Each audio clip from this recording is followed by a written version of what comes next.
Hello, traders. FX Pip Collector here. Today is Monday, June 17th, and I'm going to be analyzing the pound yen starting on the monthly, working my way down to the 1 hour time frame for the full down analysis.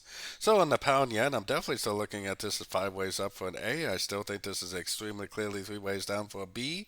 I think this is a 1, 2, 3 on the monthly. Unfortunately, all the yen pairs are tuned to the very high time frames like the weekly and monthly, which just means that the clarity is really on the very high time frames. I think we're very clearly in a wave 3 of wave C. Definitely no signs that the wave 3 is over, and there's always a chance it just keeps on trending up.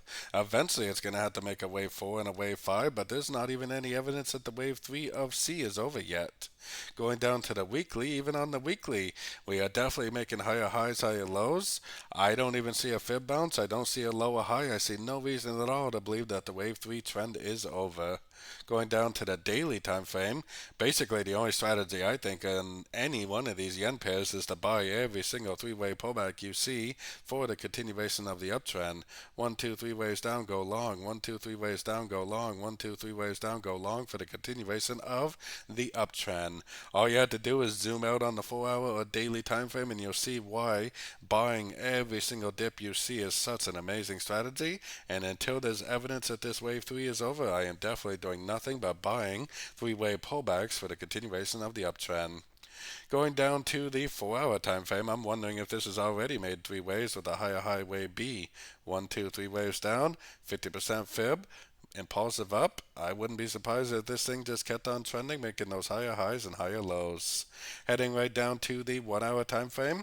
This is a higher high right here, so it possibly could be an A, it possibly could be a B, it possibly could be in a C, which would be a correction to the downtrend. So if this third wave does stop, slowly above taking out this high and then makes a big engulfing move down, then you could definitely go short. I mean, it might even be a wave A, wave B of a ABC correction that's not over yet.